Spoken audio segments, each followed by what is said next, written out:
ठीक है जी। तो नेक्स्ट जो हमारा टॉपिक है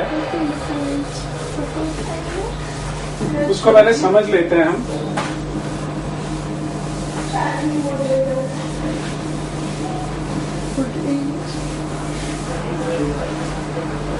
सपोज करो हमारे पास कोई एक सब्सटेंस है जिसको मैग्नेटाइज करना चाहते हैं, ठीक है। सपोज आयरन का ही टुकड़ा है, इसे हम मैग्नेटाइज करना चाहते हैं, तो हमने इसे एक मैग्नेटिक फील्ड में रख दिया। जब हम फील्ड में रखेंगे तो इसके जो डोमेन्स हैं वो अपने आप को अलाइन कर लेंगे, सो दैट इधर साउथ पोल बन जाएगा, इधर नॉर्थ पोल बन जाएगा, ठीक है। तो अब ये जो मैग्नेटाइज हो गया है, क्या हुआ?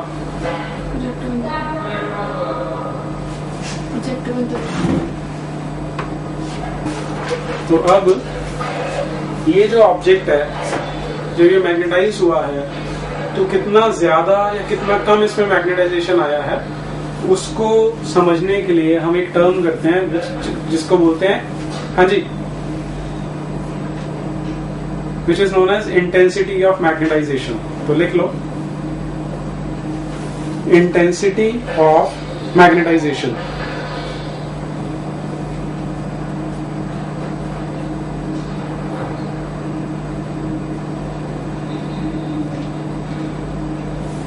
The dipole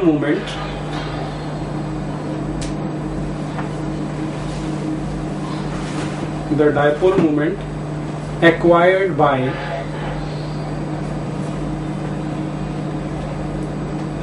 a given substance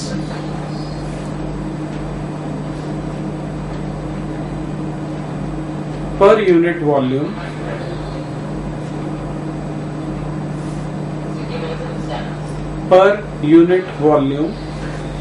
is known as intensity of magnetization.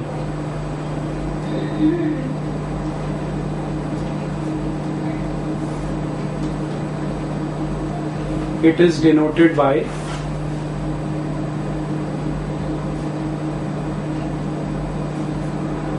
I, capital I or capital M.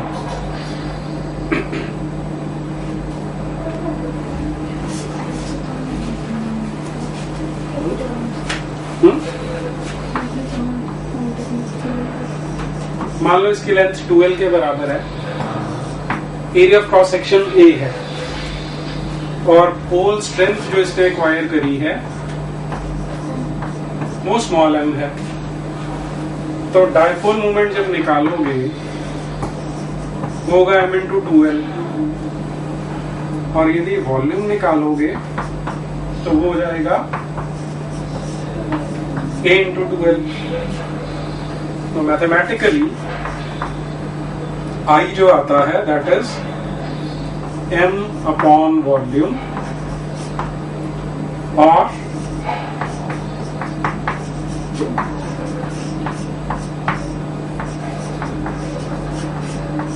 तो 2l कट जाएगा, therefore I equal to m upon a। देख लो मैथमेटिकली, डायग्राम बना लेना।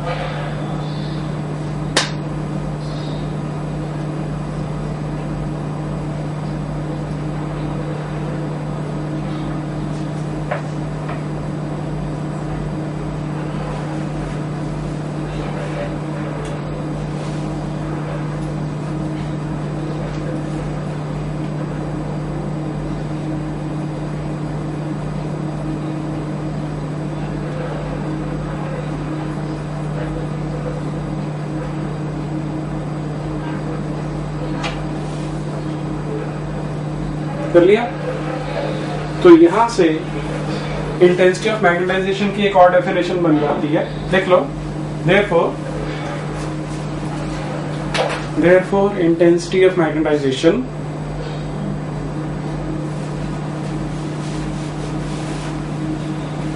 may also be, therefore intensity of magnetization may also be defined as, हाँ जी, may also, MAY, may also be defined as pole strength acquired per unit area of cross section.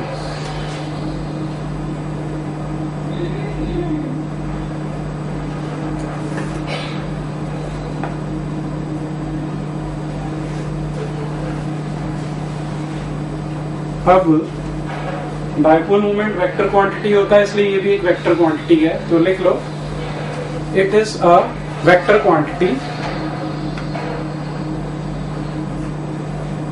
having units ampere per meter.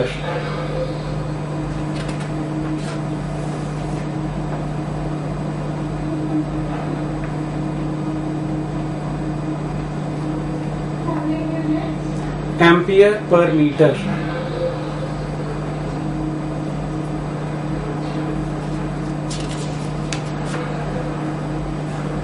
ठीक है, clear है? Okay, अब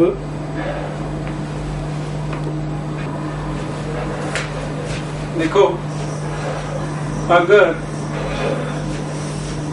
एक solenoid है, उसमें से current जा रहा है, तो यहां का सारा जो पोर्शन है इसमें एक मैग्नेटिक फील्ड प्रेजेंट है, जिसका फॉर्मूला हमने डिराइव किया था μ0 के बराबर। ठीक है पलक, ठीक है इतना? अभी हम ये करके हटे हैं कि अगर हम किसी भी फेरोमैग्नेटिक सब्सटेंस को एक्सटर्नल फील्ड में रखते हैं तो मैग्नेटाइज हो जाता है। अगर वो मैग्नेटाइज हो जाएगा तो अपनी फील्ड भी क्रिएट करेगा। ठीक है, दैट मीन्स कि अगर मैंने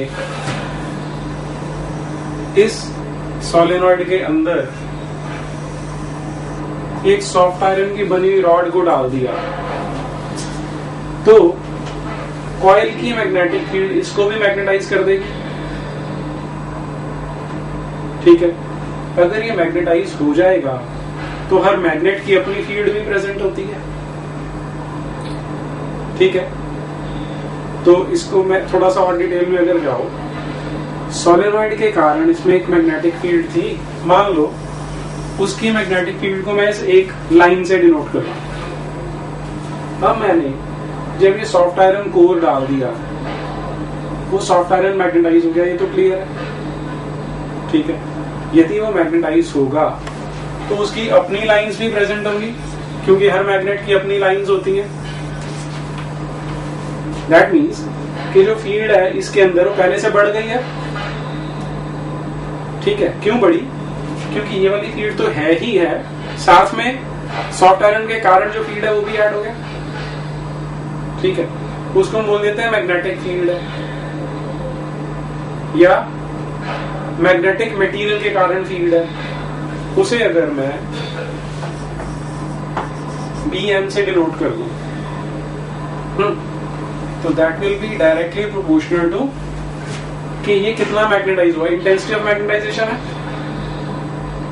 ठीक है, इंटेंसिटी ऑफ मैग्नेटाइजेशन को हम I से और M से डिनोट करते हैं। ठीक है, मैं I इसलिए नहीं लूंगा क्योंकि यहाँ पे करंट के लिए I का सिंबल यूज होगा, तो इसको मैं लिख देता हूं प्रोपोर्शनल टू M। ठीक है, और DM is equal to μ0M आ गया। ठीक है, अब यहाँ जो टोटल फील्ड है वो इन दोनों के कारण है, तो जो टोटल फील्ड प्रेजेंट है वो है B0 प्लस BM। बस इतना डिस्कस किया हमने अभी तक। क्या ये समझ में आया?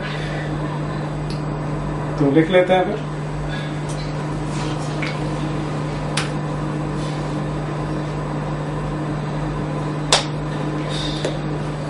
when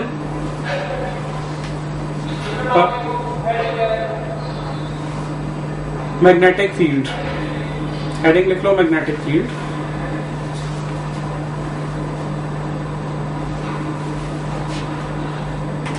when a magnetic field is created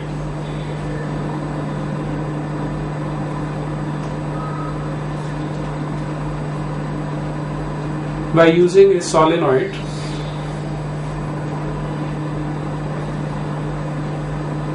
then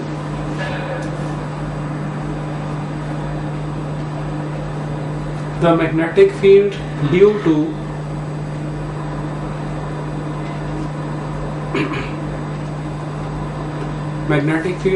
the solenoid is given by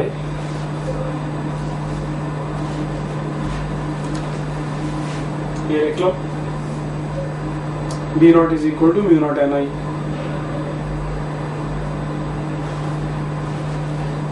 अगला पैराग्राफ बना दो. If the core of solenoid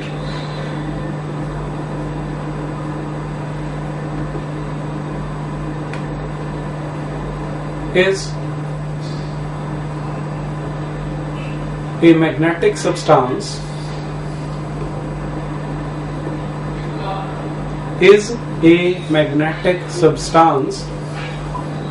then it will create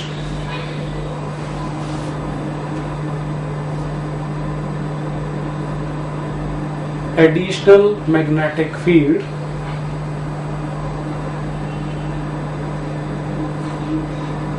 due to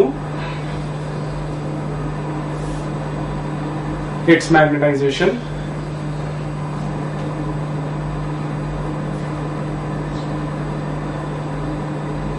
Therefore, this field will be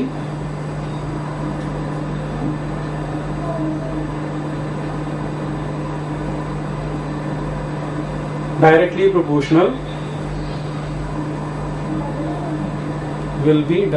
proportional to its intensity of magnetization.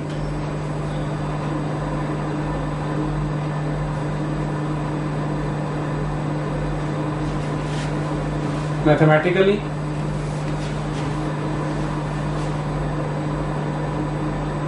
ये लिख लो Bm proportional to m और Bm equal to mu naught m.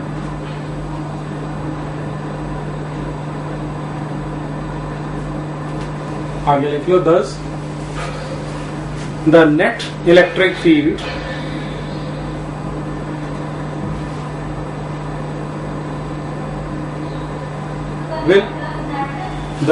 the net magnetic field will be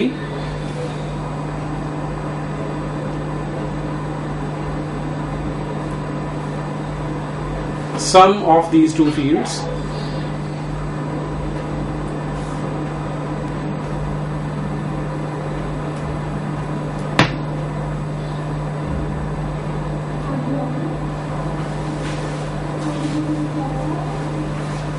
mathematically B equal to B naught plus Bm.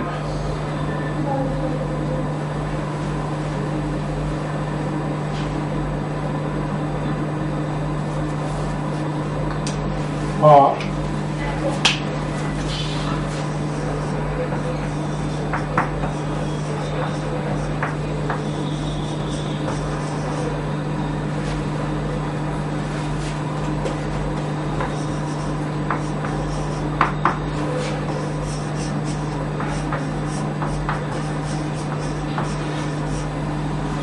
अब एक minute रुक जाओ जरा, पहले इसे समझ लो. हमने यहाँ क्या किया, Bm की वैल्यू डाल दी mu naught m, ठीक है. B naught को डालना चाहते थे तो हमने यहाँ क्या किया, ये जो क्वांटिटी n और I है किसी भी सोलेनॉइड के लिए कांस्टेंट रहने वाली है, ठीक है. उसे हमने h से डिनोट कर दिया तो mu naught h डाल दिया इसमें. ठीक है, कर लो नोट।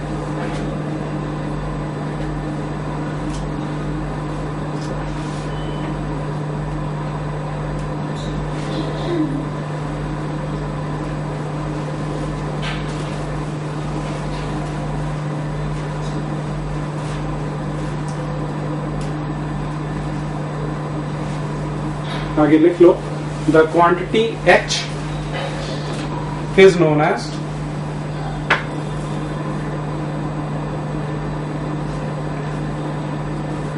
magnetic intensity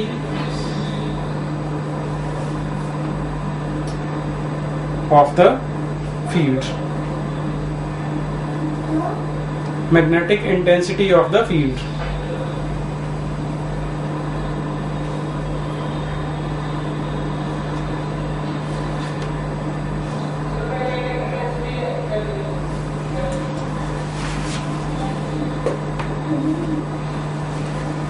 एग्जाम्पल को तुम ऐसे समझ लो कि यहां मेरे पास एक मैग्नेटिक फील्ड है। इस मैग्नेटिक फील्ड के कारण मैग्नेटिक लाइंस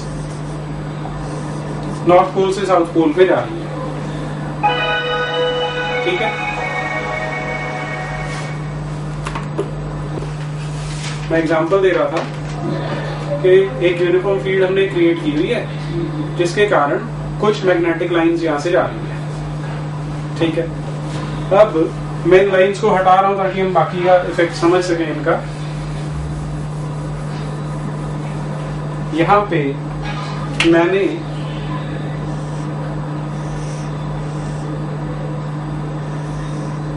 ये कुछ स्पेस को मार्क कर दिया, क्यूबॉइड शेप का है, बाहर मैग्नेट की शेप का। ठीक है, अभी रखा कुछ नहीं, सिर्फ खाली जगह है, अभी वहां पे खाली स्पेस है। तो स्पेस में से 3 लाइंस क्रॉस करके जा रही थी।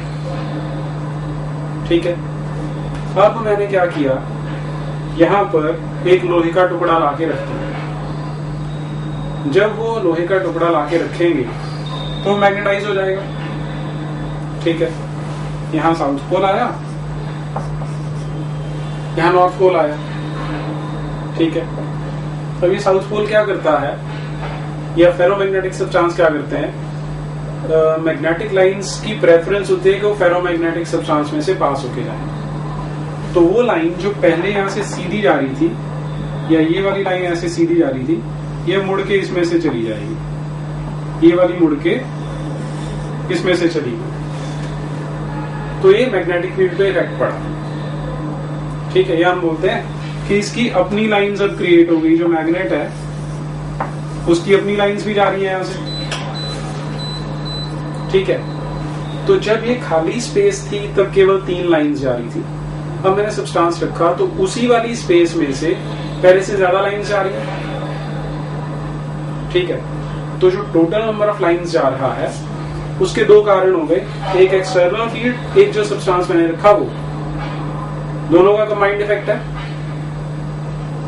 ठीक है, तो जो ओरिजिनल फील्ड प्रेजेंट थी उसकी कितनी स्ट्रेंथ है उसको डिनोट करने के लिए हम यूज कर रहे हैं H को, मैग्नेटिक इंटेंसिटी। किसी भी मटेरियल को जब हम कोई एक्सटर्नल फील्ड लगाते हैं तो उस फील्ड की इंटेंसिटी को मेजर करने के लिए जो क्वांटिटी है वो H है, मैग्नेटिक इंटेंसिटी। तो जो सब्सटेंस रख दिया तो उसका अपना इफेक्ट भी होगा, तो दोनों का जो टोटल इफेक्ट होगा वो होगा B, दोनों को जोड़ के। ये बात है।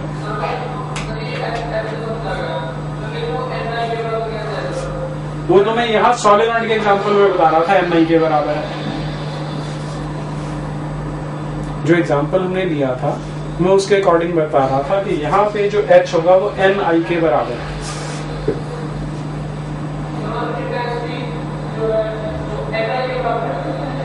हाँ, बोल सकते हैं ऐसा।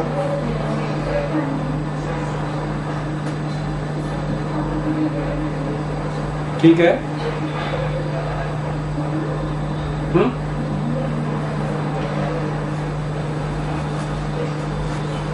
यहां से अब किसी मटेरियल को, किसी भी सब्सटेंस को जब हम एक्सटर्नल फील्ड लगाते हैं तो मैग्नेटाइज होता है, ठीक है। तो उसकी जो इंटेंसिटी ऑफ मैग्नेटाइजेशन है that will be directly proportional to magnetic intensity. जितनी हम बाहर से फील्ड लगा रहे हैं उसके डायरेक्टली प्रोपोर्शनल होगा। तो इसे हम लिखते हैं m is equal to G into H, ठीक है। तो लिख लो next term magnetic susceptibility.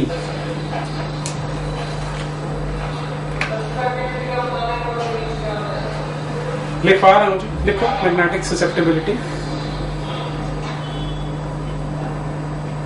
The intensity of magnetisation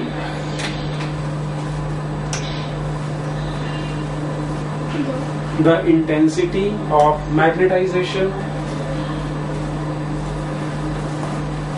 of a given object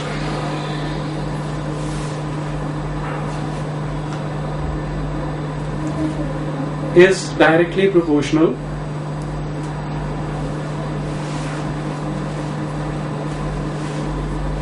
to the magnetic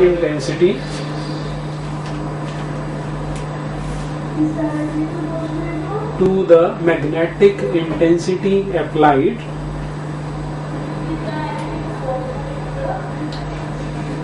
is directly proportional to the magnetic intensity applied.